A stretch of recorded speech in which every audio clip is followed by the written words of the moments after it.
All right, hey everybody, we're back for this week's episode of The Mandalorian, episode 6 of season 2. The title is The Tragedy. Aww. So we'll be right back after this to talk about it. We all know round here, Solo always does shots first. Singing Yup No, raise your glass, and sing Yup No. Sing it with me, Yup No. At the Cantina Club. The opening song isn't this long. Actually, probably. He's really good at timing. Anyway, all right, welcome back. So before we get into the episode, I have a couple of things that I picked up in the past couple of weeks. Actually, one I've had for a while, but we had a special request last week to show it this week. Last week, I showed my gold chrome stormtrooper that I got to complement my red chrome Vader. Oh, nice. You found him. Yeah. Oh, cool. Oh, that is nice. Yeah, I thought that Wow. pretty cool. He is pretty cool. And I'll have some more soon because I've got about 3 more on order. I wonder how That I much it just ordered costs today. to have Funko do custom Funko Pops. I don't know. That's Because I mean, I it's think too they kind of a actually do generic them. face, right? I mean, Yeah, exactly. we got to get Cantina Club Funko Pops done. Oh, that would be perfect, actually. All right. Also, I've got I picked up, and then I don't believe this is even the latest issue, but it's kind of topical considering what we're talking about right now. But it's the next to latest issue of Star Wars Insider I saw that, yeah. with Boba Fett on the cover because they're doing. Obviously, this is 40th year anniversary of Empire Strikes Back. Empire, so they have a Boba Oh, Fett that's theme on this one. wonderful. Yeah, I thought that was kind of good timing on that, considering what we're talking about. So, Cannot all right. Chronicles. So let's jump into our non-spoiler review. And since I rarely go first, I'm going to go first this time. All right. Overall, I love this episode. I thought it was great. It just obviously a very action-packed episode with all kinds of stuff going on. I enjoyed the fact that it wasn't a filler episode like Greedo had predicted. We didn't, which I totally bought into. I absolutely agreed that, yeah, if there's going to have a filler episode in the rest of the season, this is going to be it for maybe a 1-2 punch season finale. But no, they didn't. They just kind of kept it going and jumped right into stuff without getting into details. But overall, I really enjoyed the episode. Definitely fed my Star Wars fanboy side. All right, who would like to go next? I'll go next. Yeah. All right, I'll go Gundar. next. I loved it too, Trader. I agree with you. And it wasn't what I expected because I also expected a filler episode before a big 2-part finale.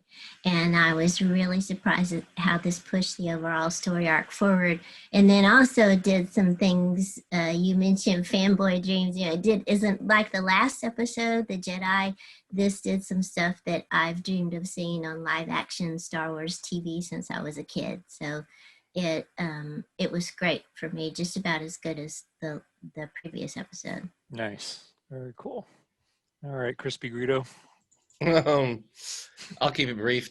It was great. I loved it. Because of technical difficulties, I only got to see it on my phone far, which was not great. So it didn't really do it justice, but what I could see was amazing and a lot of fun.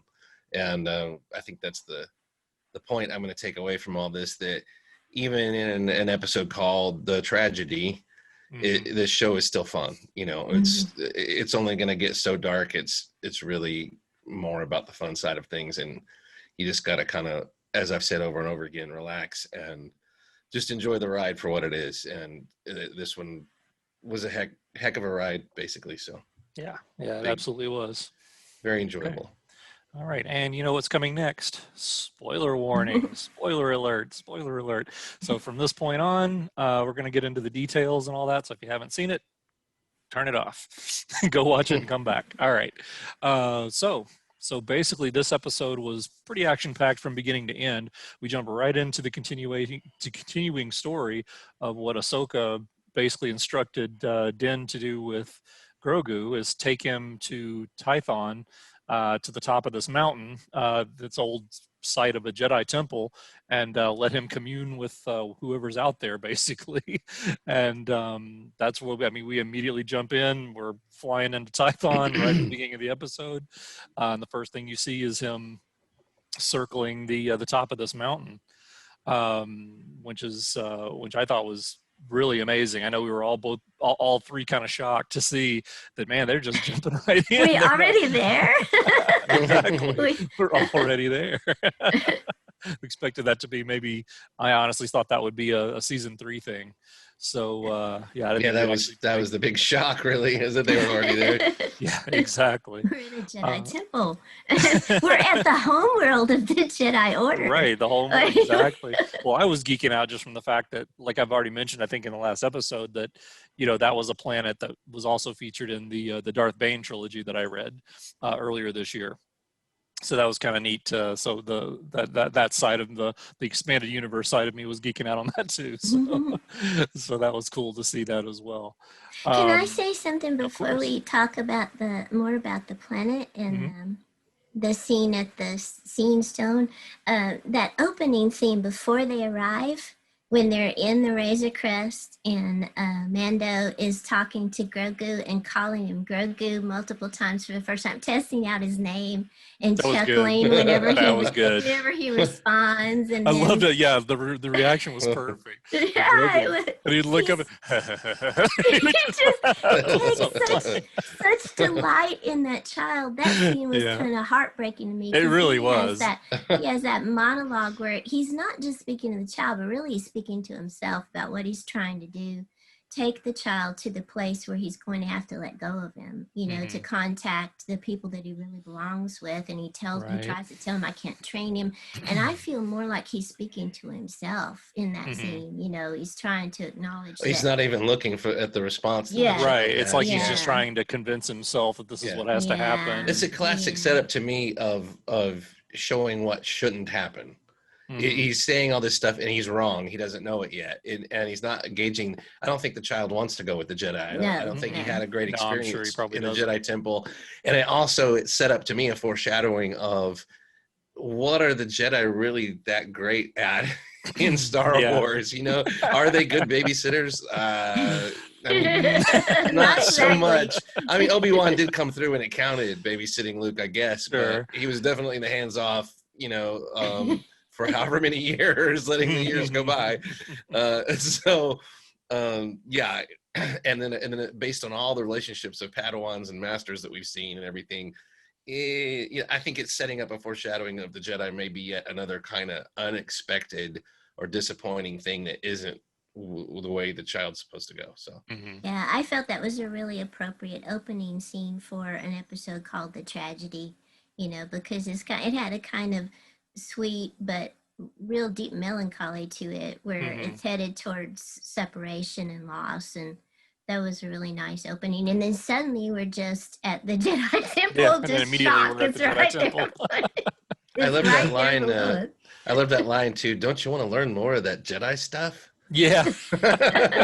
Well, that's one of the things I think is so great about this show. It's like clearly Din Djarin has no concept of Jedi. He doesn't know what they do. Yeah. He just literally, we'll get to it, but it's pretty much the next scene when they get to Tython and he goes to the temple and they're looking around. He's literally looking for an on switch, Right. Let me turn on the Force. How do I do that? It's because he literally puts him there. He's like, you feeling anything? What's going on? Yeah. Immediately, he has no idea what's going on. And I love that. I wanted to say too, I only got to watch the beginning a second time, not the whole episode, but I loved when he said whatever line he said about according to the nice lady. Oh yes, I love that. Oh, that was such a great line. Yeah, remember what the nice lady said? Yeah, the nice lady. All she said, and we're getting more evidence of Din and his lack of patience about anything. She was a vicious warrior, but she was a nice lady. Yeah, but she's the nice lady to the kid. To the kid, yeah. We're gonna try to keep things on a kid level, even though they've gone exactly, way beyond nice that. lady. A long time ago. Nice lady who sliced all those people to death. Said. Yeah, the one that didn't try to murder or take your blood, murder you. Oh, that's so funny. Yeah, that was really, really good. But yeah, So what did you think about this planet setting that they had? The temple ruins. I I liked it. guess it was I temple ruins. Yeah, pretty much. What I also thought was, to me, it almost reminded me of like something from ancient Greece, like sort of like the Oracle of Mhm. Delphi kind of thing, where you've got, it wasn't necessarily the temple itself, proper, but it was a place where you go to commune, and things like Yeah, that, where there's an extra, good point. force sensitive area. But yeah, I thought the planet was interesting. The kind of interesting parallel I drew from last episode was not necessarily a parallel, but an opposite. How, remember, last episode was so dark, and Mhm. foreboding, and this was just all bright sunshine.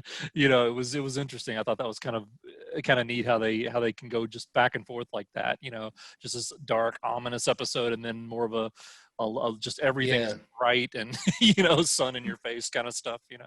That was It well reminded done. That me a was little well bit of done. like a Lord of the Rings setting or something. Yeah. Oh, I agree. Yeah, Almost that's like actually. Weathertop or something. And Yeah, you're it right. looked I like didn't they think of had that, but that's a some good Yeah. it comparison. looked like they had some exotic plants either planted in or to make it look a little alien, but they didn't go over the top with it. Hmm. And I didn't think about it too much in this, but it looked like a location shoot. But we know they do very little of that, so I'd be curious to know how much was location, how I much think was they had to have set done some of that. dressing. Some of those had to have been on look. I mean, he's running down a hill. It's like, I mean, and I know CGI and these days they can do all that kind of stuff, but it's just like, I don't know.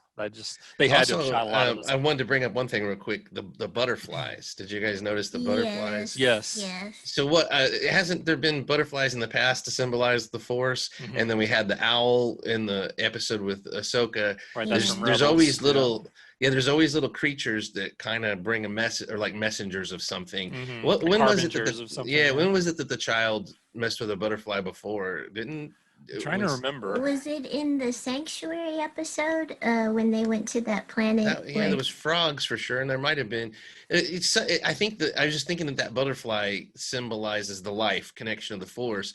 It was Yeah. also, I think, it was hard to tell on my screen, but like a blue butterfly, which Yeah, it Yes. Yeah. It was. it stood was out. definitely colored like the blue force field Mhm. that the Hmm. child called, and like the typical blue lightsaber and blue that we Force ghosts things that we Associate with associate the good, with the light side of the the light Force. side Yeah. of the Force. Yeah. Exactly. But they definitely the butterfly when they were walking up the hill. That this is the only part of the episode I got to rewatch. The butterfly was flying around Yeah. their ankles and stuff, so it was already in the shot. And they don't throw that stuff in there, for no reason. And then Yeah. Right. the Right. child was reaching for it, and Mandalorian was kind of scolding him for playing with a butterfly when Mandalorian doesn't Exactly. realize this is the whole What that Jedi actually thing. meant. Yeah. Yeah, the connection to Exactly. life is the Jedi thing. So Yeah, it got us more evidence of Din and his now famous lack of patience. Yeah. right. he Hurry just up gets and so get on easily with it, kid. frustrated. He like puts the kill. Okay, now what? Are you doing it? What's going on? And I love that line too, kind of like what you said with the nice lady, where he's like, "Hey, look, all she said I had to do was bring you here and you did Yeah. your best. You Do it. you Let's do go." it. It's like getting your animatronic child out of the mail, and like it says all I have to do is touch its head. All Why I have to isn't do it? is Why isn't it on calling switch. out to the Force?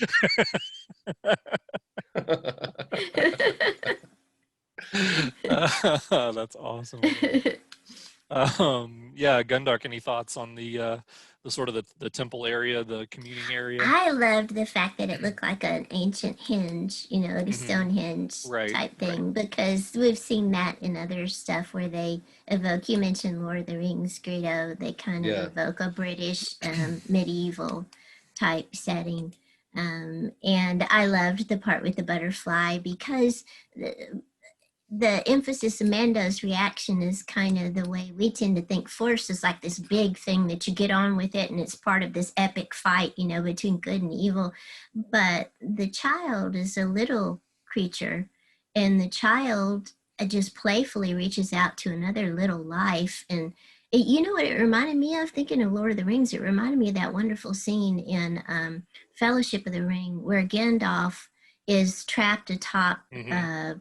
Right. whatever fortress it is of Orthanc. Saruman. Yeah. Yeah, and the moth comes down and it touches it in his hand, and it Mhm. identifies him because he speaks to that little moth and he recognizes how important that little life is. Right. That's why he is going to win the war. You know, that's why Yeah. the people that follow him are going to win. He values You know, life, no matter how so small. I feel And like also that's that Moth was one of the only survivors of that whole area. They had obliterated that whole yeah, area with yeah, industry. all of you know? nature had been But that destroyed Moth there. had managed to cling on, showing you the resilience of nature and life and everything. Yeah, and I hope that it's kind of foreshadowing that kind of thing with Baby Yoda, with Grogu, because we've been kind of worried, you know, Grogu showing some stubbornness, resistance, even dark side anger. You know, Force choking people. Yeah, what degree, what direction is he going to go? But he Right. has the capacity for that sweetness, goodness, appreciation of the little lives. That's so. Or maybe he was going important. to eat it.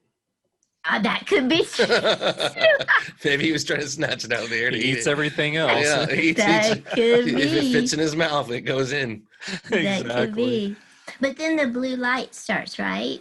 Right after that, because basically the next thing that happens is that's when we get Slave One shows up flying in, Yeah, which that was phenomenal. Which was incredible. It blew my mind. But that's the next thing that happens, because we see Mandalorian. He walks off to kind of investigate where that ship is, and by the time he turns around, suddenly, you know, Grogu's already communing, and the blue light is there, because that's the first time he trades. Like, okay, we got to go. We got to stop this, you know. And apparently, this whatever blue light is also seconds as a force field, because it was literally knocking him backwards violently every time he would try to penetrate the force field to get the child out. I love how it was a plot light. for this. Come on, kid, we don't Yeah. have time for this. Yeah, exactly. We don't have time for this. Yeah. It's I think Boba Boba Fett. Fett going for the armor, right? Or for the kids. Oh, snap. We don't have time for this.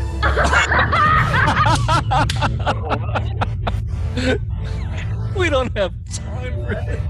Step out of it, kid. We gotta get out of here.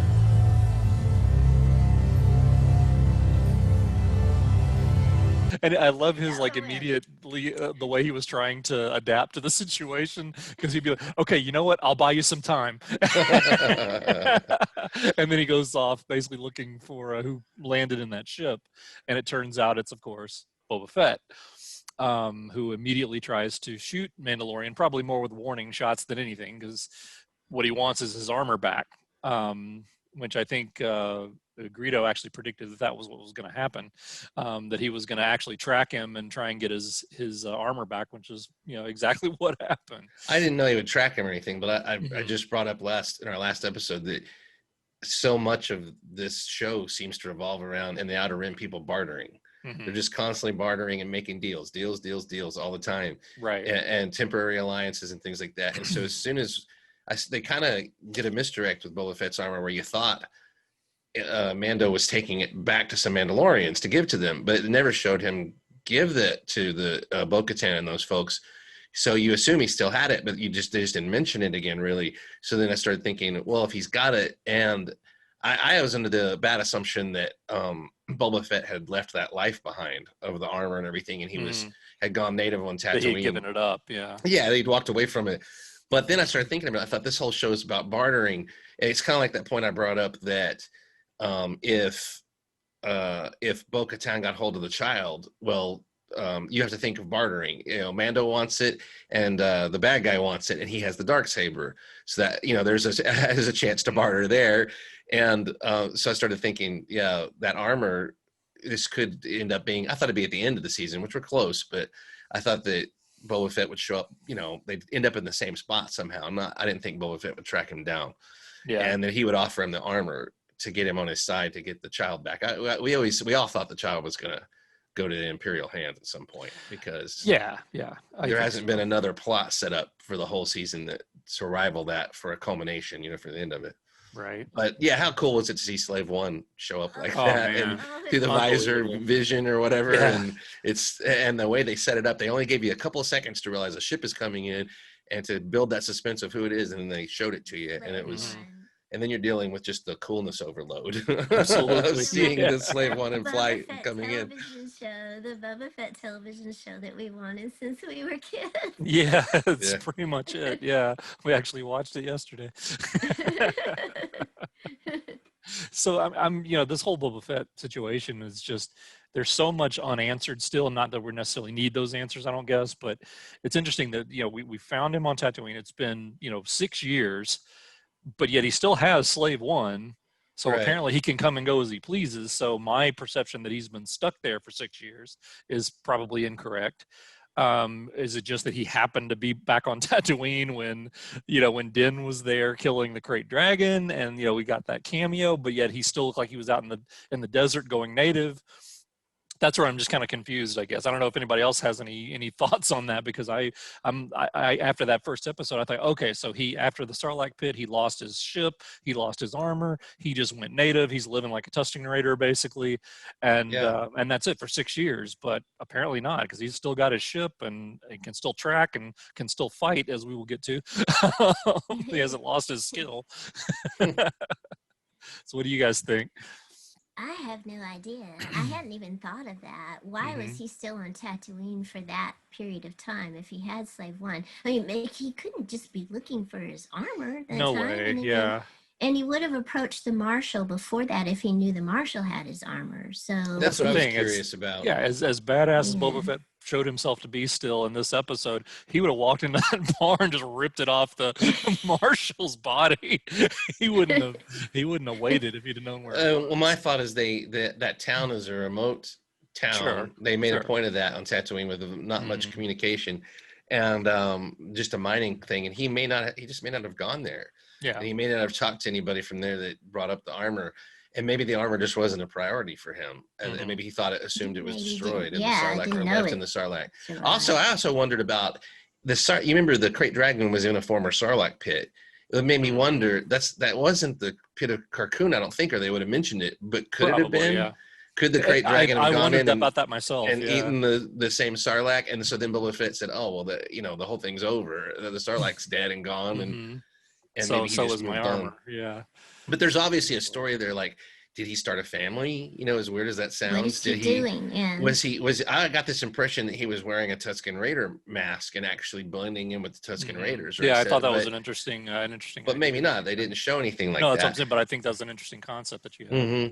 But something might have kept him hanging around for 5 or 6 years. Yeah. And then once the crate was destroyed and once the Tusken Raiders and the villagers kind of came together, something resolved his storyline there to where he saw his armor again. He saw a guy wearing his armor had again, to and it claim it. reignited Yeah. his desire to. Could Plus, have he been, found that bounty hunter in the desert and somehow got her, the cyborg Mhm. medical help that we saw. Mhm. So there's a whole story there that it's fine as a mystery. It really doesn't. Sure, It'll yeah. probably, if they address it at some point, he may do one of those things like the IG-11 backstory that Kuil told. Yeah. About how it went from an assassin droid to a nurse droid. Can we Right. talk Cover too it, about Greedo mentioned when we were watching it how different he's a new Boba Fett. We're seeing new things from him.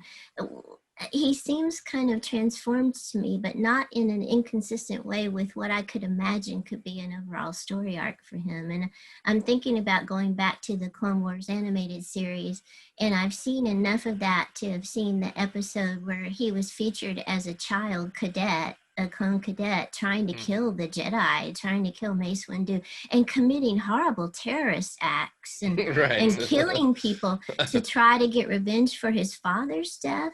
And to me, in this episode, and I think again the title, The Tragedy, and the way that Tamara Morrison portrayed him when we meet him and he actually finally speaks, it seems like he's been through, he's developed some kind of accommodation or something with that terrible past. He's been through suffering and he's been tempered in some way, because he comes across as very dignified, as a powerful person who knows what he wants, but is also willing to listen.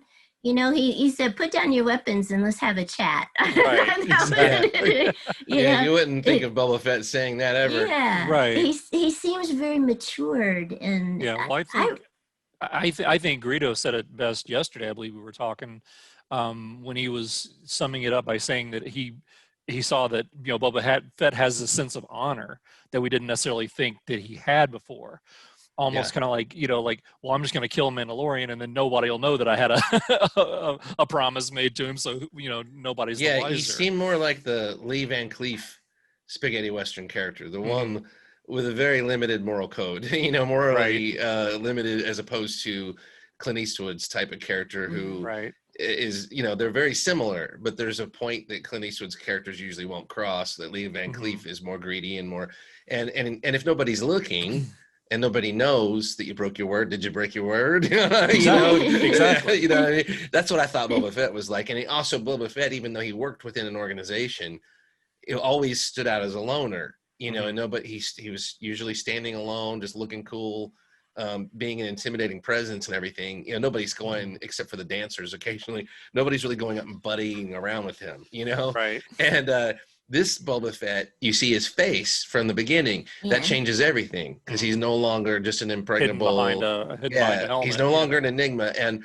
a lot of people are going to mourn the loss of more mystery in Star Wars. They didn't like Solo because it explained too much about Han Solo. They're not going to like this because, it takes away some of the mystery from Boba Fett. But that's already happened with the prequels and with the Clone Wars. This is just an extension of that, and I thought it was great. And Tamura Morrison, I wouldn't have necessarily thought of bringing him back, and knowing that he could do this, on a TV show and stuff. And the fact that he can is just an amazing bit of continuity. And, and it shows that this isn't just money-grabbing, heartless fan service. When there's a capability there to use the legacy and everything, and it works, they do it. Instead of just callously going, as long as instead of callously going, let's get somebody else to do Boba Fett that works for us better for whatever reason. They actually tried to make this work, and I, for one, appreciate that, because I do too. Yeah. It's starting to build a continuity between all these different parts of Star Wars that, frankly, a lot of the time I ignored. I didn't get on board with Clone Wars for years, and so the more this continuity they build and they raise the quality. Yeah. the more they raise the kill the execute order 66,000 episodes. But 60 million characters. But the more of that continuity they build while elevating the quality, you got to have a quality, but the more quality things that they can interconnect. We're reminded that Star Wars is a universe, and we're always bothered when there's no continuity and when there's questions and plot holes, even though plot holes are a part of the heritage of Star Wars and always will be. Exactly. There's no way to explain all this stuff. And it's fun to talk about them. Right. But just do it well. Just do it well. And then if you can use legacy characters and legacy actors and things like that, for me, it's very appreciative when they do it. And I thought he did a fantastic job. So you mentioned that he, different though, just like you said. Yeah, you initially thought of him as like a loner, but when he shows up here, he's got Fennec Shand, he saved her, and he has that wonderful line, "Fate sometimes steps in to rescue the wretched." The wretched, yeah. I missed that. I couldn't hear that on my phone. That was a great line. That is a good line. There was such pathos in the way he delivered it too, and it just felt like Boba Fett admitted he was wretched. Yes, there's a person who suffered. That's amazing. You know, and it was a beautiful transformation of that character that, like you said, seemed to kind of bring all the different iterations of the character in the different media. Now wait a minute, together. There is another thing I just thought of. This is the Star Wars universe and everything, and they were exaggerating to make people dread it. But what if he spent most of those years in the Sarlacc? Well, I thought about that too. But how's he going to survive? He's not going to. I don't know. You burn for 1,000 years in the belly of the Sarlacc, dude. Maybe. Listen. Maybe years? The Sarlacc. What's 6 years out of 1,000? Maybe the Sarlacc likes living prey. Maybe that's what it lives off of, and it somehow keeps its prey alive. Oh. What if it feeds them in return or something? We don't know anything about the inside of the Sarlacc except what we saw at Galaxy's Edge. I just assumed it was like a Venus flytrap, and it closes on you and it digests you and it's horrible. But if it literally takes 1,000 years, kind of like the plot of The Mandalorian, to digest, then maybe he was in there for 2 or 3 years, as crazy as that sounds, That's possible. I mean, he is pretty It's scarred funny you up. said that because I was literally just thinking of that right before you What? said it. I was like, because I was thinking about this whole 6-year period. Like, what was he doing? Yeah, maybe that explains a Was lot, he actually right? in the storyline? Yeah, that's just crazy enough to be true, Right. for Star In Wars, and Star Wars logic, especially if yeah. you let Robert Rodriguez direct it, right? Yeah, Robert, exactly. Right. So, but I can imagine, like, it's like, oh, it's eating through the ankle, Beskar. Oh, it's going to take about 3 more months to get through there, but it's starting to burn. Talk about suffering. But I didn't know that line. That's an incredible line. Yeah, And that's a Yes, great it's line. a wonderful line. It's just Yeah. tossing out one, implication of why this character's changed, and because it's a fact. Boba Fett in Return of the Jedi, Boba Fett in Empire Strikes Back. This is not the same. It's not anywhere near the same. Right. But got to roll with it, and the continuity is there from the prequels on, Mhm. and that's what we're dealing with now in Star Wars. So, exactly. All right, so getting back into the story a little bit. Obviously, Boba Fett arrives. He bargains with Din to get his armor back. Din's not having it. He runs through the whole Mandalorian code thing. It's like, you're not Mandalorian, so you don't. It doesn't belong to you. And they go back and forth on that. Well, meanwhile, we see Fennec Shand is there. She's actually got her sniper rifle trained on the child, who is up, still communing with the Force. He manages to talk his way out of it, and kind of like what Greedo mentioned earlier, and Gundark as well, that Boba Fett says, look, let's just put our weapons down and let's just have a chat. Let's just talk this out instead of just trying to kill each other, because he really wants his armor back, apparently. So they do that, but meanwhile, as soon as she comes down from the rock, we get another ship coming in, and it's basically an entire squadron of stormtroopers comes running out, and then immediately a firefight ensues and all kinds of carnage, and we just get Greedo's new favorite thing of stormtroopers dying left and right, and not being able to hit anything. and I want to say this whole sequence when the Empire starts showing up, really when Boba Fett and Slave One start showing up, really reminds me of a kid playing with his action figures and toys. Yeah. Oh yeah, absolutely. We talked about this. It is like they gave a big budget and cameras and stuff to a guy and a bunch of action figures and said, what would you want to have happen here? Or like the comparison I brought up yesterday, this is like back in the 80s, if the three of us had had written our own Star Wars show, this is TV what we would have written, yeah. Oh, and so this is so cool. All these stormtroopers are going to run out, and Boba Fett's going to be there. Yeah. But it reminded me too, like if you had 8 stormtrooper figures and you said, well, a whole army of stormtroopers shows up. Well, I've only got 8. Well, there's another ship, and when these 8 die, then I put them 8 back more in the come ship, out. and they come out. Yeah, these 8 more, exactly 8 more come out. Yeah, the ships hold exactly 8 stormtroopers. and the whole Boba Fett with the gaffy stick, I was joking about that too. It's like, I lost Boba Fett's blaster, so I'm going to use this same person's gaffy stick with Boba Fett, and it turns out he can whip ass with that. Exactly. We need asteroid field music.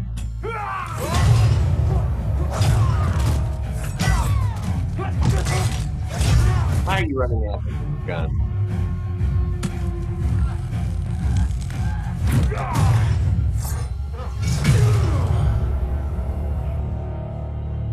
Can I say something in response Yeah. to that about kids playing with their action figures?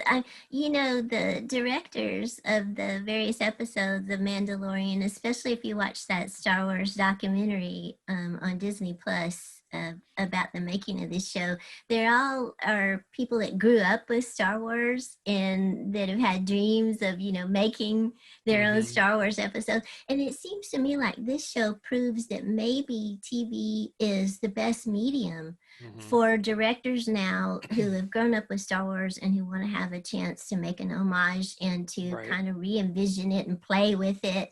Where you get these 30-minute episodes or 45-minute episodes with each director doing and their own different take. It's not and the what they're same strong. investment, right? Like you said, it's not the same Yes, investment yeah. of like, oh, we're going to give this one guy an entire trilogy A or an whole, entire yeah. 2-hour movie. You know, it's like, Yeah. what's a 40-minute episode on a show that's going to go run for 5 seasons? You know, yeah, that's So totally it is like different, playing right? with your toys in Yeah, the it really best is. way, and taking advantage of the best skills of these directors. Like Rodriguez is so wonderful at the comic book action, you know, all the way back Mhm. to the El Mariachi films. And to be able to see fun action like that from a really good director in a short episode that also envisions things we wanted when we were kids and had our action figures out, you know, that Mhm. it seems to me like the TV shows may be the future for directors interacting with Star Wars in new and fun ways, but also kind of envisioning their own past fantasies and our past fantasies. Yeah.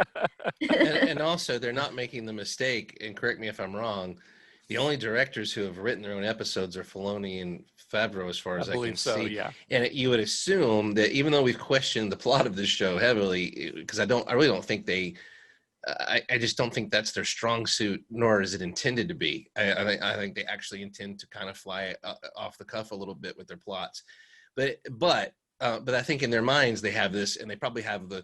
My point is, they did not let these guest directors come in and totally rewrite each Yeah, episode. yes. Right. They're giving them an They kept episode, it in- yeah. presumably with a script, you know, that they can probably tweak and things like that. But the characters aren't being altered from. There's Mhm. you know, there's not these incredible inconsistencies from week to week.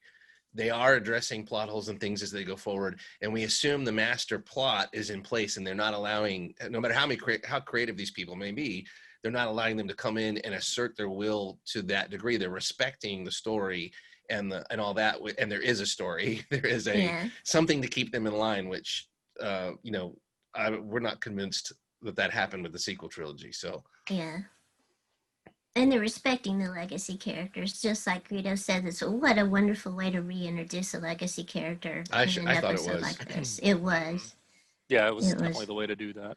We don't. I don't think any of us are super duper Boba Fett fans. Like I had his poster when I was a kid, and we met him and Darth Vader at Fred's, according to Yeah, exactly. Yeah. Carillion remembered the actual story Yeah, I about him remember- at. Yeah, I remember the exact story. It was right there. But on I had the Goodwill. Boba Fett poster before I ever saw Boba Fett, you know, except in the holiday special. And I Right. thought he was cool in the holiday special. What did I know? But I was never a super duper fan of that character because he really didn't. He was just cool in the background. He didn't, you know, he was what he was. But there are people that have huge Boba Fett collections, that are huge Boba Fett fanboys. They've been dressing like him for years. They're into the whole Mandalorian thing, and so there's going to be people not happy with the direction they take Boba Fett in this, and I understand it because they're more invested. And you know, I can sort of see if there's some arguments there, just like the way I felt like they did with Luke and some of the other legacy characters that were more important to me than Boba Fett was. But to me, nothing's been done so far that I'm not on board with. I think it's a great reinterpretation, and it's Boba Fett has been played by literally 20 different people over the years. So there is a legacy, a strong legacy there, and it's very important. But there's more room to take liberties of which Boba Fett is going on right now in this moment. You know, you can explore that more, a little safer than you can say with Darth Vader or some other masked character. You know. Right, exactly. So from there, we get another moment that was one of my favorites in the episode, the recurring theme now of Den trying to get the child back. So he goes running back up the hill. The plot now light. that the storm he runs the back plot up. light that comes on when he needs to Tries to keep get Jen him away again. and goes off when he needed the child to be accessible. Yeah, Gets it's like gets the knocked away transporter in Star again, Trek. and this time he comes up with one of his other excuses. Oh, okay, no problem. I'll hold them off. Right. I'll protect you. I'll hold them off, and he goes running off again. Yeah, and as soon as he I leaves, love the light that. turns off. So like, Right. okay. So Turned out to be no, a actually, good thing, no. though. That's actually the third, because it happens 3 times. That was the second time. Mhm. The third time is when it finally goes off. But yeah, so now twice he's tried to get a Grogu out of there. So yeah, now the second ship arrives with more, you know, basically with stormtrooper reinforcements. They Can I ask a attack. quick question? Sure. Were those ships the same from the sequels? The sequels. The troop transport from No. the sequel trilogy. They were similar styled, Okay. but it I looked couldn't like tell one on the that phone, they but it looked eventually very evolved similar into to what me. the First Order had. Yeah. Yeah, it had the whole hatch that opened. Kind of when the troops cone run down. nose, yeah. That Yeah. the hatch open and they run out. Yeah, exactly. It looked like same Do you same think it was? engineering. Do you think it was a nod in that direction? Probably. Yeah. So we go back. We get more fighting with the second group of stormtroopers that arrive, and we get probably what was one of the coolest ways to take out stormtroopers. Because they start using mortars, basically. They start shooting these mortars, and they start exploding all around. Wow, and now I draw. Fennec Shan. I drew like her name, Fennec Shan. Well, she actually there's an explosion right next to her that actually loosens this huge boulder that's right next to it, and she sees it rocking, so she actually uses her weight against the back rock and actually pushes it down the hill, and it rolls over like a la Raiders of the Lost Ark, and rolls over about 3 or 4 stormtroopers. Then ends up taking out conveniently takes out the E-Web repeating blaster that they had set up. And everything. Which they still couldn't hit the broadside of a barn even with that. Exactly. Again, I was watching it on a phone, but it looked like she ran a marathon across an entire landscape, and they missed her every opportunity they possibly had. But it's like funny though. Moth Gideon has the wrong impression of his troops and his weapons, because he's like, you may recall this blaster is the one that vaporized who? Yeah, exactly. Who did it looks like it's here to move Earth to me, like a bulldozer, basically. And we also have a scene where Gaffy Stick takes out however many troopers. Oh, and also even Moff Gideon knows that to take out the E-Web, you just conveniently shoot the power thing sitting right there next to it. Right. And the whole thing explodes. It does more damage than the blaster did. Why doesn't anyone put a box over that or something? A protective box around it. Some kind of shield, just a shield, something. Put it behind you, put it behind a rock. I don't know. Dig a quick hole and drop it in the hole. Right. Even Moff Gideon, I mean, he's like, take this extremely explosive. It's like having a base built on a lava crater. There's just one switch and your whole base goes up. Multi-billion-dollar base. Yeah, one switch and it's all gone. All right, I'll stop. Go ahead. So like Gundark mentioned, we get Boba Fett in action now, and he uses his gaffy stick and literally takes out tons of stormtroopers. It looks amazing. Literally, I loved when he was dragging the end of the gaffy stick across the ground. Right. Yeah, like if there had been metal, if it had been a metal floor, it would have been sparking and stuff, right, and smoking as he dragged it across it. So at one point in the battle, after he does take out this first squad of stormtroopers, we see that he eyes the Razor Crest. And then we don't see him again. So then next time we see him a few minutes later, he's got his armor. He decided to go ahead and go get his armor back. And now he's really kicking some ass because he's using his rockets. He's even got knee rockets.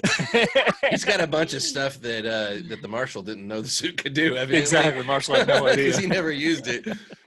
Exactly. So he just goes crazy from that point.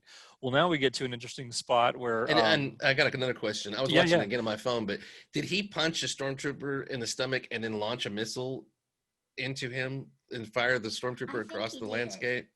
I think he did. If he did, that was my favorite move that he did.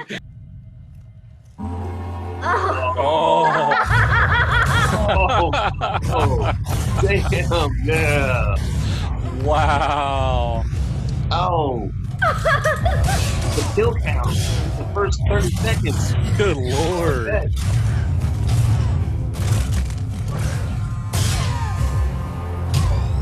Why didn't he do this to Luke?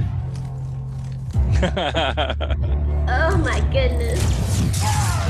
Oh. Oh my. That was killer. I'd have to see that again. It looked like he just slammed, he beat the guy or something, or shot him or something, and then slammed his hand into his gut, and I remember that. Was folded over. It like lit up inside and just fired the stormtrooper across the land. It's like he fired that wrist rocket. Wow. Turned the guy into a rocket. I don't remember that. Okay, I'll have to look for that next time. Yeah, I gotta watch that whole scene. I can't believe I haven't seen that on the big screen yet, but I will. And so okay, so at some point we've got after the second wave is basically taken care of, we get up in the atmosphere, you can see Gideon's ship up in the atmosphere, and it blows up the Razor Crest. Razor Crest is The gone. tragedy. It's literally ashes at this point. There is no fixing this. We have seen the last. It's a crater. We have seen the last of the. You expect to see baby Jor-El. It's such a Yeah. crater. It's like sitting in the middle of it. But I wanted to say this is the title of the episode for me. The tragedy is the 26,000 plus backers from HasLab, from Hasbro, that put in whatever it is, $400 or more, Yes, to pre-order the Razor Crest in a really no huge, longer like a big exists. size, and they're doing every time they got another level of backers, they added like carbon freezing to it, they added electronics, they added all these cool things. And it's gone. It's over. Gone. Nobody even has it yet. It hasn't even been produced yet. They gotta wait a year for a dead ship. It's like, That's awesome. I didn't buy into that. I'm kind of glad now, but that is the tragedy. You heard at least 26,000 voices raised in pain and confusion, and then silenced. I don't think they're gonna be silenced though. No, probably not. So now we get another payoff that was alluded to 2 episodes ago that we thought we were going to wait a lot longer for. We actually see the Dark Troopers in action. Mhm. That was 'Cause, shocking. Yeah. Gideon basically unleashes them. 4 of them fly down, and they actually take they take Grogu. This is after the 3rd attempt by Din to get him out of his meditative state. He gets thrown back by the force field again. Literally kind of what Greedo said this time. As soon as he leaves, that's when Grogu's done, and he literally just falls asleep because this communing with the force wears him out so much. Well, the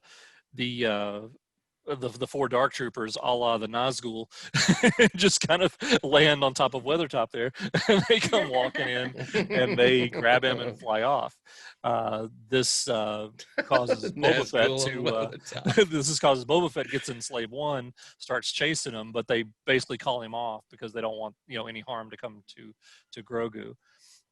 So what he does instead is just follows them. That's when he sees that they're taking him to the command ship. And now this is the one thing about this episode, I guess, that really I thought was odd, is that they suddenly, as soon as he says, "Oh no, the Empire's back," like, haven't you just been fighting stormtroopers for the past 30 minutes? It's like They thought they were at a convention. right, and they thought it was just the 501st, like the fans. They thought they were raising money for charity. Exactly. I've got your security.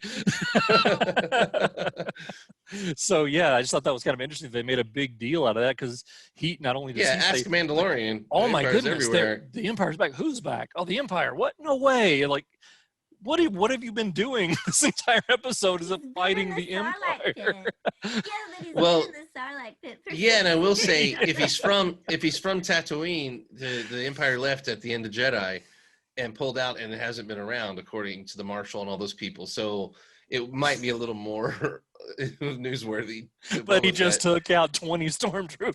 Yeah. But he didn't get the newspaper delivered or the internet in the Sarlacc, for all those years. He's like, my reception is crap. I only have 1.5 bars. All right. So who wants to talk about the epilogue here? The scene on Moff Gideon's ship. And we'll get to the last part before we do that. But I do want to say that it was cool when Boba Fett took out the ships with his rocket pack. Oh right, I forgot. I totally failed to mention that. I'm sorry. Yeah, the 2 transports finally, in a really funny moment, those stormtroopers finally said, "You know what? We're getting killed. Let's just get out of here." Yeah, for once, they actually have some sense. And the last one actually had to jump onto the ramp because they were taking off so fast. He had to leap up onto the ramp, but they were just going to leave him there. But yeah, Boba Fett's not having that because as soon as they take off, he targets him with his the rocket on his backpack or jetpack, and boom, takes him down. Wow, they almost left that guy. He had to leap just to get on the ramp.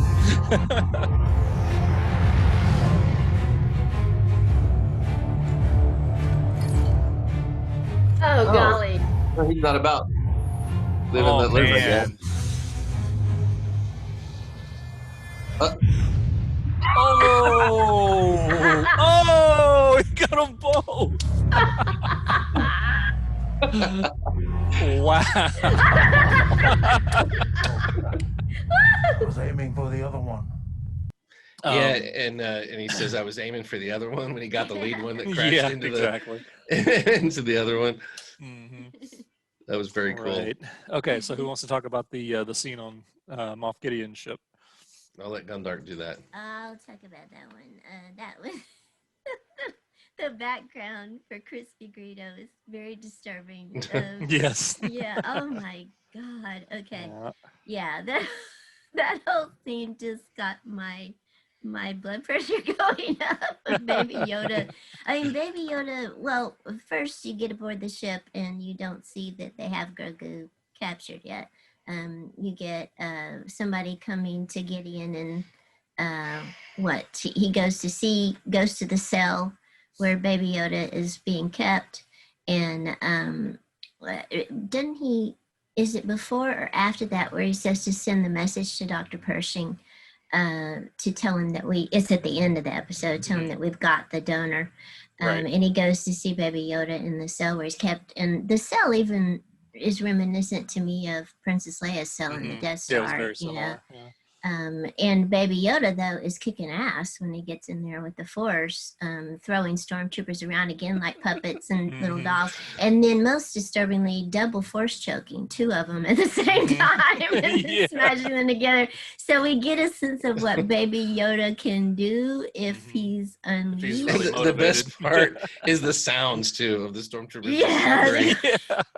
Futilely suffering. It's like, I thought you were supposed to torture the prisoners, not the other way around. Gideon just lets it continue. So Gideon's like, yeah, let's see watch this for a minute. Yeah. But then the moment when he takes out the dark saber and holds it out to him, and that shot that you've got there is terrifying. And then he says, "Oh, you're too young to play with such things." Yeah, exactly. And then the most disheartening moment is when he gestures to the stormtrooper, who then shoots Grogu with the stun beam, like Princess Leia in A New Hope. Point blank range. Just bang. Yeah, it's like, oh my God, this Baby Yoda. Puts him in shackles. Yeah, in shackles. And then they bind on his the shackles. hands. Yeah, so he can't. And he's got perfect little shackles that are just made to fit his little paws. I thought that was kind of perfect. Baby they've been looking for him for a long time. What do you think? No one thought of this? They're trying to put the giant shackles on him. It's time for you to take a nap, and then they shoot him down point blank range and put him in shackles. And we leave. The last image is him lying there unconscious with the little shackles glowing around him. And that's. You're not ready to play with such things. I have one of these. Looks like you could use a nice long sleep.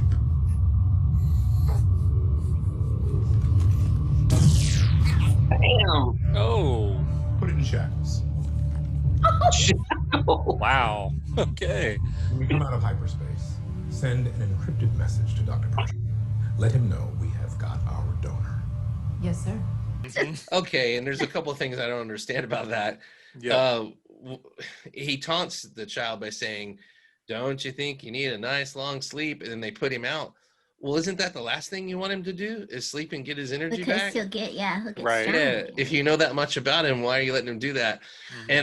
And hold also, hold on. Maybe if they're trying to harvest from him, he needs to. they're going to keep it. recuperate. Yeah, I think the idea is to keep him out. But they basically left him there in a position where it's just perfect for escape. His feet are clear, his hands. Is this really keep him from doing the Force? That's my thing. It's like having his hands raised, he can still use the Force. What are the shackles gonna be?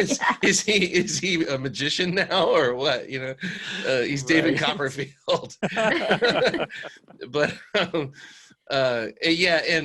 what did you guys think about Moff Gideon in this episode and in this scene in particular at the end where we're finally getting to see a different side of his personality a little bit, I think. I'll let you guys speak to that because I was so upset about what was happening to Grogu. I wasn't in a good shape to pay close attention to Moff Gideon. All my attention was on Grogu.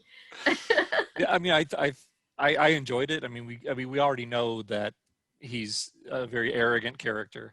We saw a lot more of that in this, basically kind of taunting Baby Yoda with the dark saber, and then just the way he talked to him. But I did think it was interesting that he did talk to him literally like he would talk to a child. He wasn't just, it wasn't just scripted dialogue of one character to character one to character two. I thought that was well done, that he actually changed how he spoke, like to his other officers versus to Grogu. But yeah, overall, I like where they're going with the character. I think Greedo said it best last week when he said that Gideon is kind of a good sidekick to Thrawn, if that's where we're going with this, because he is kind of like a mini Thrawn in a lot of ways, the way his personality is kind of combined with that sort of certain level of evil. So yeah, overall I really liked how they're doing. What did you think, Greedo? I was a little bit disappointed in him in this scene because he's too arrogant. I've thought of that about him from the very beginning. Is that it's very obvious what his weakness is, and it's his arrogance, just like the Emperor and everything. Right. And I really longing for that villain that can back up what they say, which was Darth Vader. Really was the last one. Darth Vader. If Darth Vader failed, it was usually because of someone else that he entrusted to do it and was wrong, and then everybody got out of his way, and let him blow off steam or figure out another plan or whatever. But nobody doubted his capabilities ever. Right. You just knew the guy was capable. And Gideon is getting the cart ahead of the horse all the time so far for me. Kind of flaunting his knowledge when he showed up and said, "I'm a different kind of villain because I've researched, I've looked you up online. I've looked at your LinkedIn profile, Din Djarin." Right. And it just didn't have enough time to establish. If that's his style, that's one thing. But in this episode, he seems to be more reacting rather than fulfilling a grand plan. He's and also there's plot devices here that I hate when the villains are constrained by the plot device and it makes them look bad. Why did they just take off into hyperspace when they have a cruiser that could just bombard that whole hill from orbit or from the upper atmosphere and take out Boba Fett and Din Djarin and everyone that they know?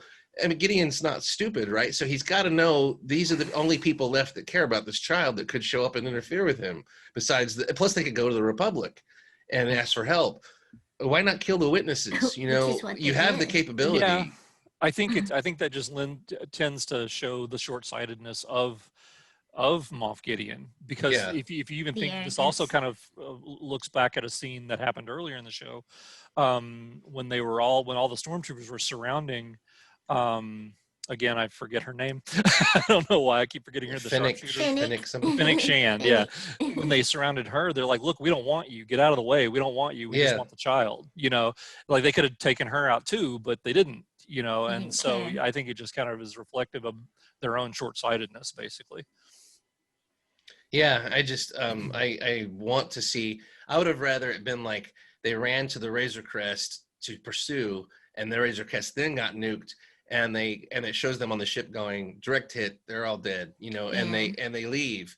As opposed to Boba Fett being able to buzz right up next to the cruiser and just take a good long look. And they're like, "Oh, that looks like Slave One down there. Oh, he's done service to the Empire before. Leave him alone."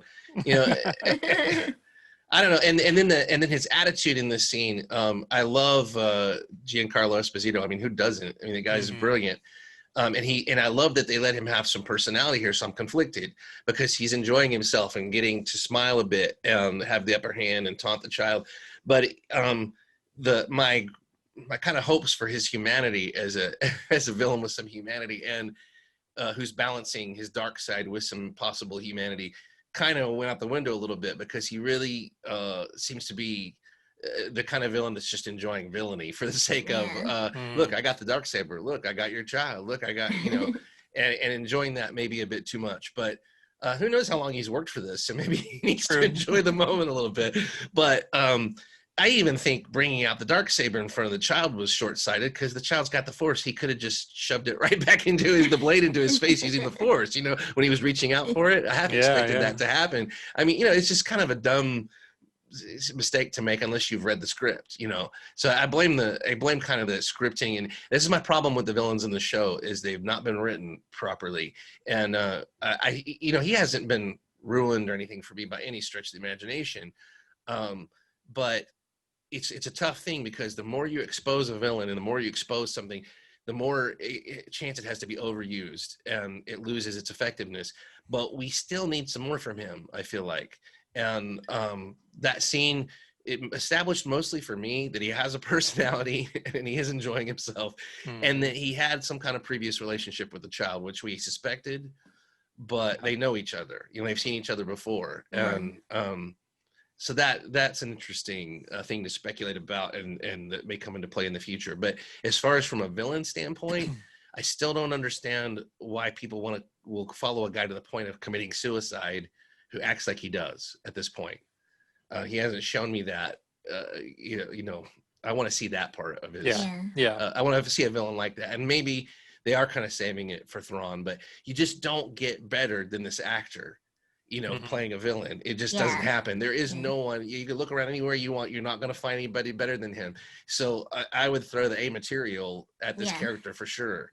And that's my only thing. But it was still a great scene. It was a fun scene. And again, I always go back to this show being fun.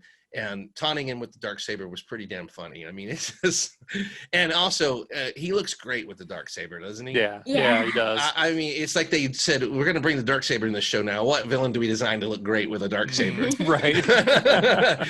He just looks perfect with it. So yeah, absolutely. Again, flawless almost execution of visuals and everything like that. I even loved in this episode, it brings me to another point, how the ships almost looked like Battlestar Galactica era special effects. Did you guys notice that? I agree. Yeah, I noticed that too. Yeah, I didn't get to watch the whole show in the big screen or anything, but the beginning and stuff when I watched it and some of the clips I've seen, it really looks like models. And they've been consistent this whole season with that. While the Razor Crest is falling apart, you can almost see.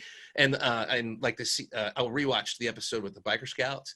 And the way the Biker Scouts moved on the bike looked like stop motion and looked like they were mimicking the same motions from Return of the Jedi and stuff. And this stuff may seem silly, but it's really enjoyable and really well done, because either it's manipulating us by, you know, sending us cues, you know, with the member berries or whatever, or it's an awesome tribute and just bringing some consistency forward. These guys, this is their first shot at continuing Star Wars. Star Wars for them and a lot of people ended in 1983, really. Right. You know, you got the Clone Wars and everything, but as far as bringing these things onto a screen in live action, they're doing, to me, a great job of kind of continuing our generation's perception of Star Wars. They're keeping that essence of the original trilogy, and you know, the authenticity remains with, like you said, with the fact that some of the ships look like models, some of the actions and movements look like stop motion. And it takes work to do that. This isn't just throwaway stuff. Because this day and age, it's so much easier to just CGI everything, right? And make it look all amazing and wonderful, and that's great. But like you said, to your point, it's not necessarily as authentic as you can be to the Star Wars legacy. And I think that these guys know to some degree that a lot of the charm and the best moments in things are by accident, and they're almost from when you have to compromise on quality. If you have $1 billion to spend on an episode, does that mean you should? It doesn't necessarily mean you have to, right? Yeah, it doesn't mean you have to, and if that's not part of the charm and setting and mythos of what you're trying to do, why make it perfect? If it's survived all these years and grown and become a pop culture force based on imperfections, basically, why would you want to iron all those out? So I can't say enough good things about those things about the show. I criticize the plotting, basically, and the writing a little bit as the overall. But then again, I chide myself and everyone else to just relax and take it for what it is. And enjoy it. Yeah, because this will just be. This was never meant to be the sequel trilogy. This was never meant to be the Skywalker saga, and they've really hit it out of the park. They really have, considering what it actually is and what it's supposed to be. And so, and someday, they may stop putting the effort into these shows, and we'll look back and go, wow, season 1 and 2 were so great. So you got to enjoy it. Enjoy it. God forbid we get a Game of Thrones type ending or something. Yeah. So the as far as plot wise, the last couple of things to tie up, we basically have our first inkling that we are going to have a bit of a crew traveling at this point, because Din does not have a ship anymore, and Boba Fett and Fennec Shan have basically agreed that until the child is rescued, they're going to stick with him, because that they said that was their end of the bargain they made for Boba Fett's armor. So that's what they're going to do. So it looks like moving forward, at least for the foreseeable future, we've got a trio instead of Mando by himself, because obviously he has no ship. He has no way of getting anywhere at this point without the help of Slave One and Boba Fett. They're going to bring in the gunfighter guy, Bill Burr's character. So that'll be 4. And then I have a feeling we're going to end up with Cara Dune. I think she'll be number part of it 5. too. Yeah. Then we're short 2 characters, which will probably be Karga and the blue guy. So we have the Magnificent 7. Right. If you want to go for a dirty dozen, we're going to have to recruit a few more people. Yeah.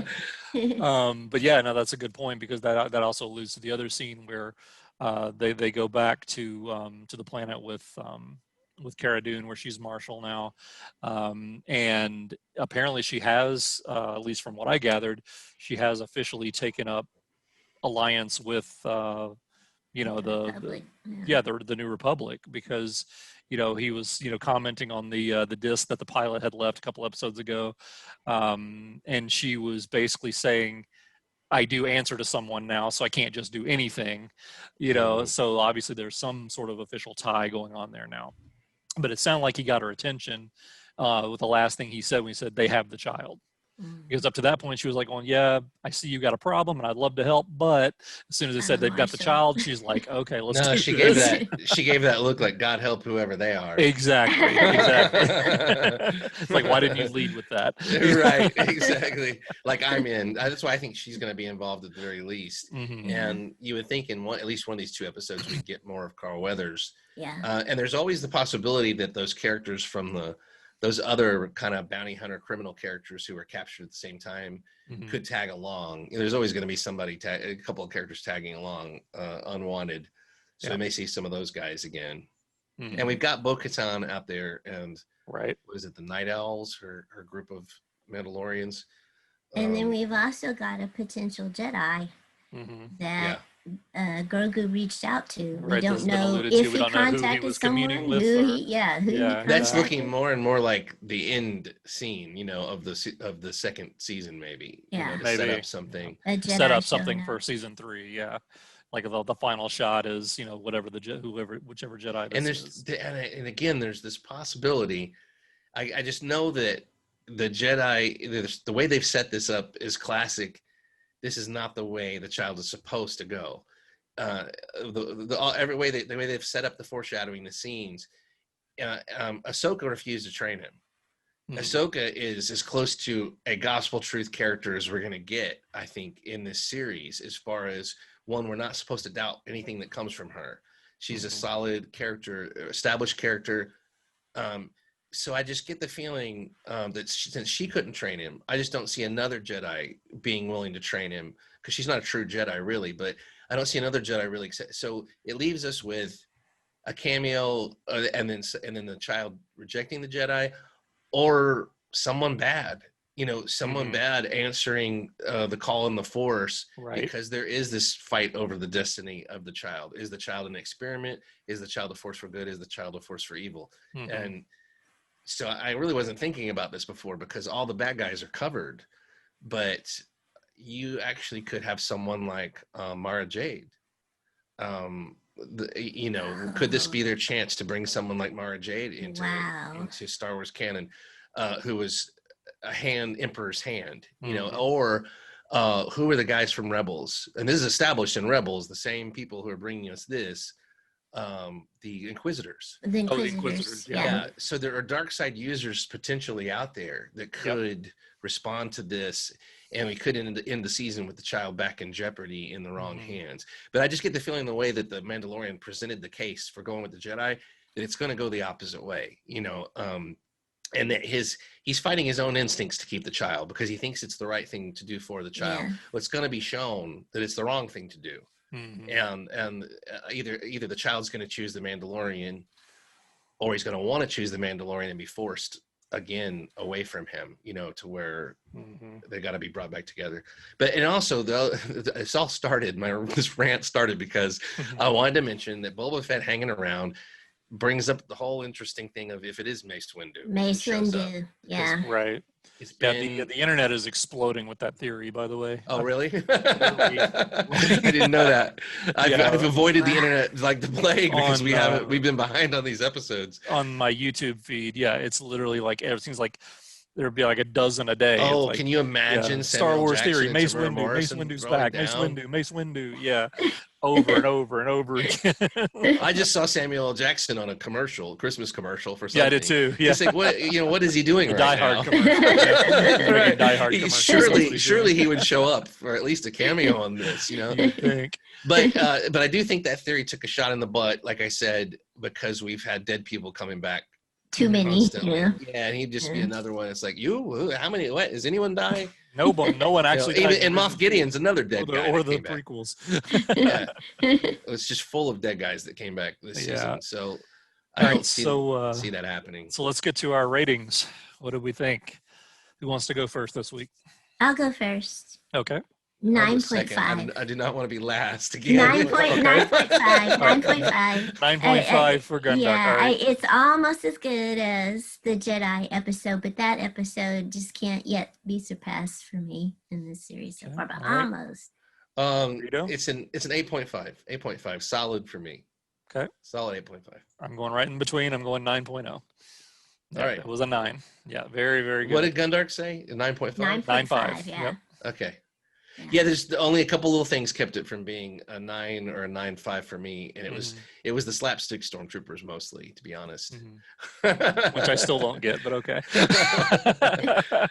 I mean, I get what you're saying. I just don't buy it. Yeah, well, look. They don't it come off as illustrated my slapstick. point. In our reaction video, I think I even said it out loud. You have 30 minutes of Keystone cops falling all over themselves, dying in every way. They're just there to die in every conceivable way possible. I know. And then you cut to your big bad guy who's supposed to be a cross between Thrawn and Vader. I'm overstating the case, but he's supposed to be a good villain, and he's flanked by two of those clowns. I mean, I feel like anybody could walk in there and just take the child from him at any second, because he's behind him is standing the two guys smart enough not to go down to the planet, right? Right. That's the only thing that testifies their competence is they didn't go. Yeah, that reminded me of. Yeah, I know the Dark Troopers are there, but just as an aside, that actually reminded me, that scene of him walking down the corridor reminded me of one of my favorite memes I've seen in the past year. It's an actual photo of Jason Momoa with two bodyguards, and the two bodyguards are like half his size. I'm like, yeah. Like, I'm way more scared of Jason Momoa than I am of these two guys. Right. You don't even notice the bodyguards. Exactly. You don't even see that they're there. And I will point out too that the Dark Troopers, there was 4 of them, and I think that sends a message that that's probably what we're going to see the rest of the way. Because it almost sounded like, are they ready to go? Have they been deployed yet? So again, we're probably going to get that trope of, here's the first ones, they're ready, we're working on the others, and you better stop us before we get all the others ready, because look what 4 can do, Right. I could be wrong. They could just do a huge CGI throwdown with tons of Dark Troopers, but it's more likely to go that way, where I think the Republic's going to show up to stop the Dark Trooper project from launching, not knowing about the child. And I think Bo-Katan's going to show up for the Darksaber and to savor Gideon's downfall, because there's something personal there between them. Yeah. And I think our characters are going to show up to get the child back. So there's going to be a lot of forces not really caring about the child's welfare in this conflict. And then there's going to be a very personal conflict represented by the Beskar spear, the Darksaber and the child. That's probably going to be the focus of the story. So Finale. but a lot of ways they could go. I'm really curious where they're going. Where are they going?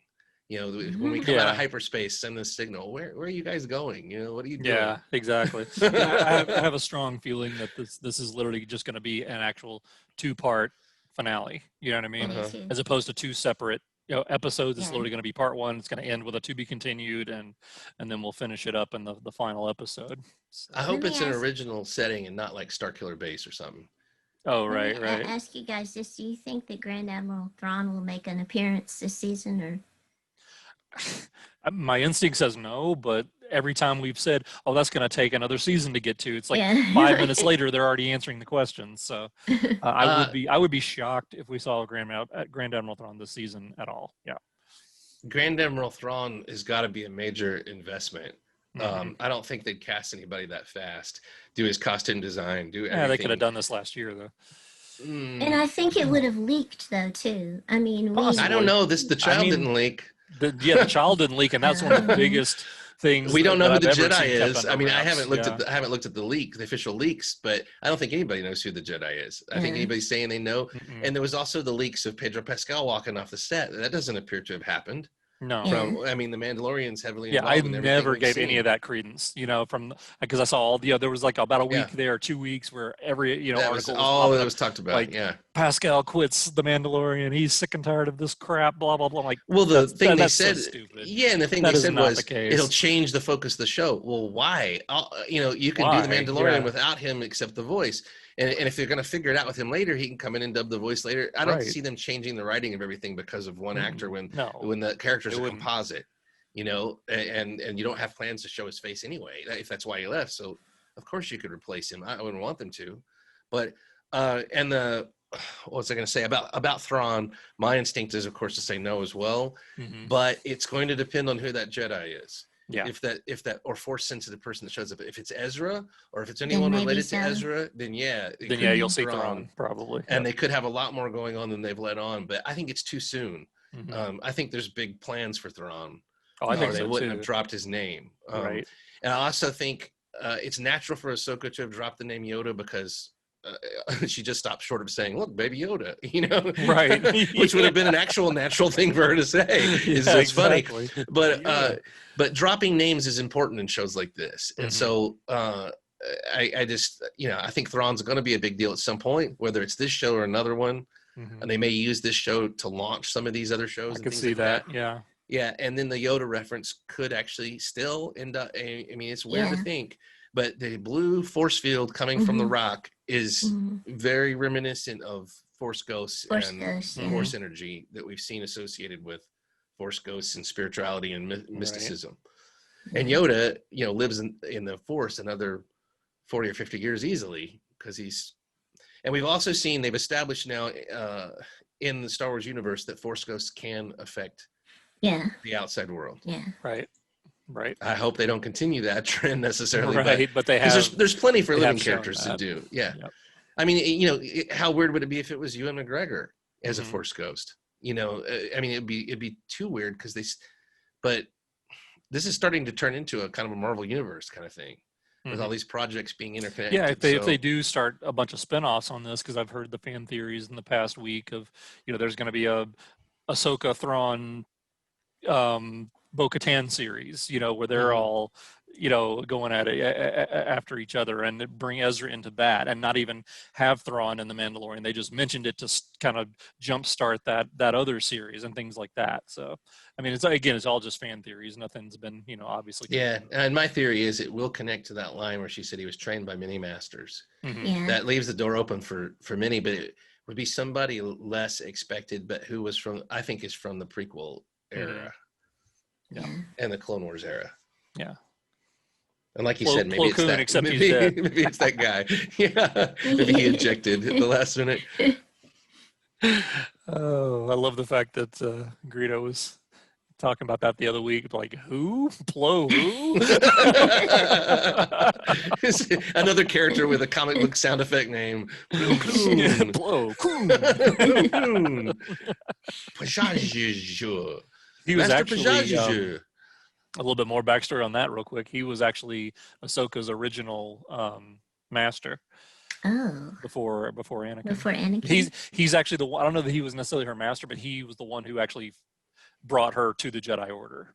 He's the one who discovered her, as it were, I guess, whatever the terminology for that is. So he's the one who trained her to be annoying at first. Right. Exactly. So, all right. Well, are we done? I think so. Any final thoughts on anything before we sign out?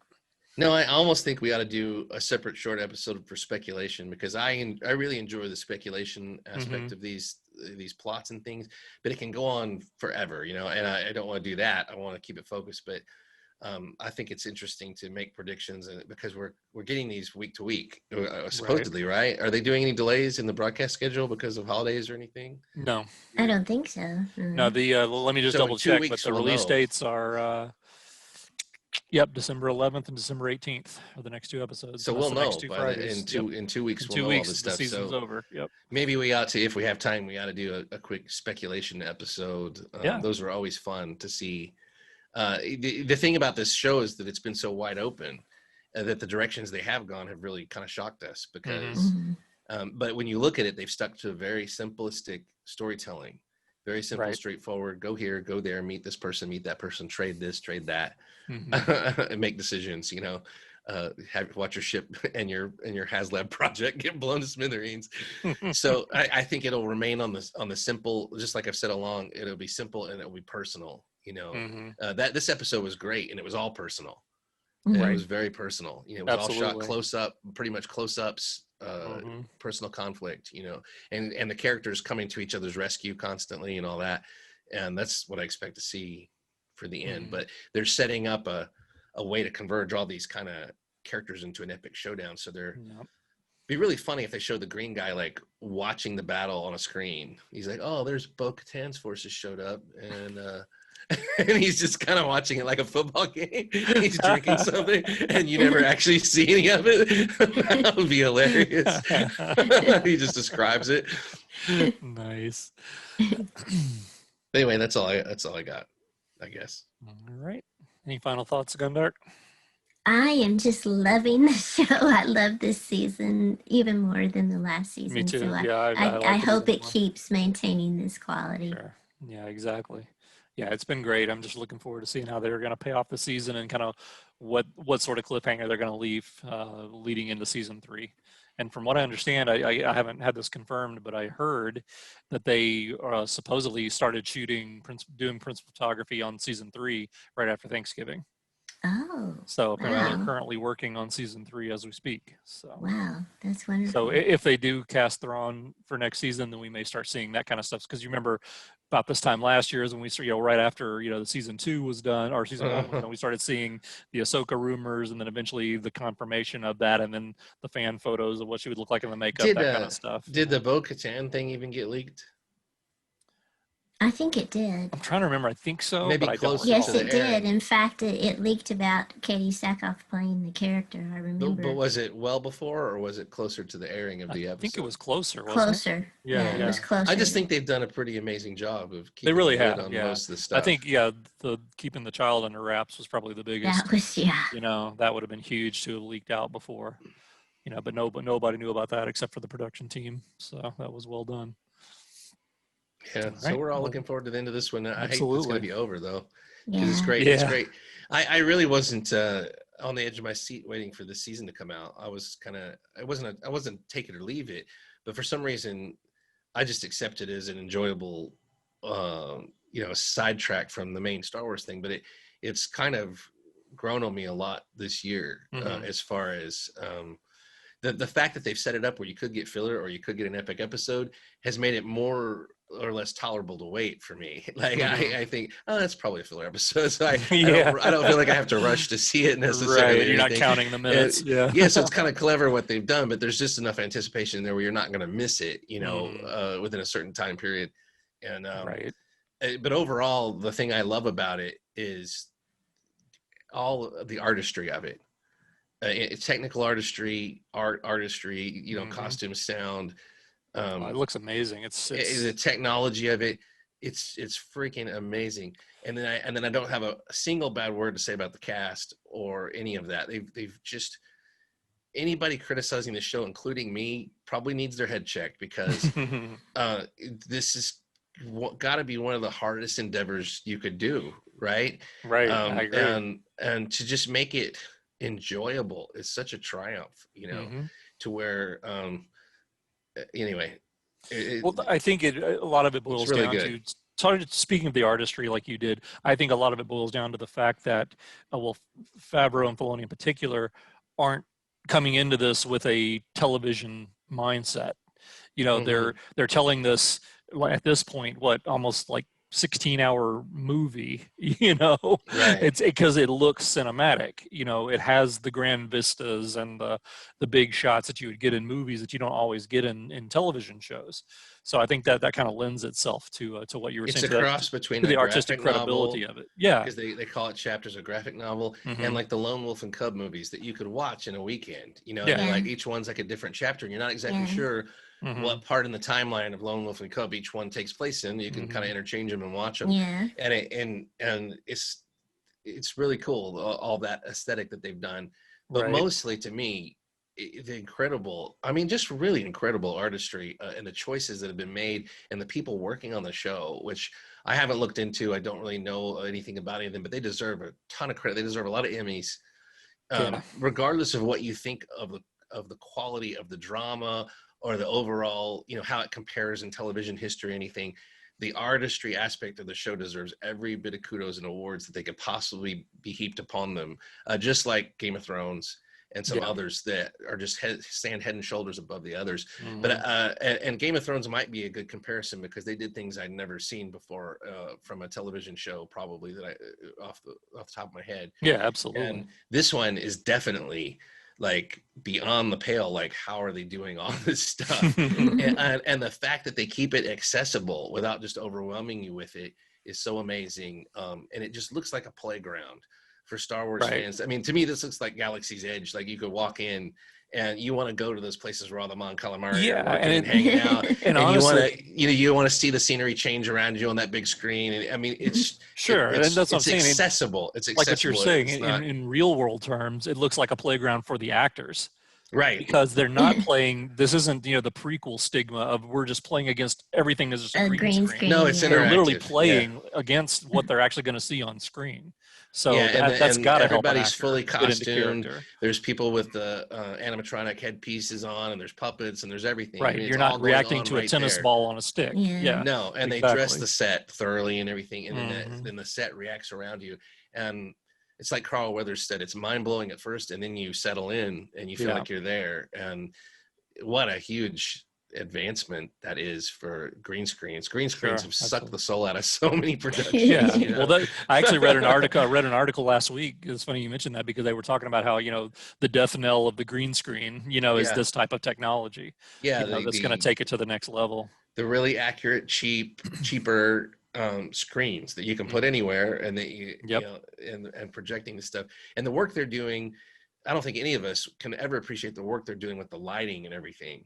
The people working the lighting on this show to make it seamless, to where you're not realizing all the time you're looking at an actor standing in front of a screen in Mhm. every kind of environment, underwater, in a desert, you know, In in a space, forest, yeah, in exactly. space. Mhm. Yeah, it's establishing an aesthetic that, like I said, it still looks accessible because it doesn't look perfect. And I think that's important. The aesthetic is there of, oh yeah, I kind of recognize that. That's the kind of Mandalorian feel. It has its own feel. Star Wars had its own feel, Mhm. you know, and this is putting its own stamp on that. And I think that's going to be one of the most memorable things about the show Yeah. at the end of the day. Oh, I think so too. Yeah, it's definitely got its own feel and its own vibe to it. I'm already looking for where they're going to use this, like what they're shooting on that soundstage next. You know, like Mhm. how many of these productions are shot there and how many are done the old way and stuff. Right. Be very interesting to know. Absolutely. Shutting up now. All right. Well, I think that that'll wrap us up for episode 6. So we'll be back next week for I guess probably part 1 of the season finale, as I'm predicting The anyway. penultimate Penultimate episode. child death. Yes. Oh, boy, he's been Grogu. predicting that for 3 Grogu. episodes now. Grogu. Grogu. He Why thought is he your had it with the Ewok- tragedy. Why is your Ewok wearing a child mask? Because he knows it's Ewok wearing important a to wear a mask. He's surrounded. He's like he's trying to blend in. It looks like He's in disguise. he's like a Exactly. hairy in child back disguise. there. He joined the child army in disguise. Oh, that's so funny. Yeah, how we could get him? How we could show him up as go Grogu, and the other two would go, and he would like, And he just sits there. Yeah. yeah. Oh, I love it. All right, guys. Well, it was fun as always. So we'll see you next time. Laters. We all know round here, Solo always does shots first. Singing yup, no, raise your glass. And sing yup, no, sing it with me, yup, no. At the Cantina Club.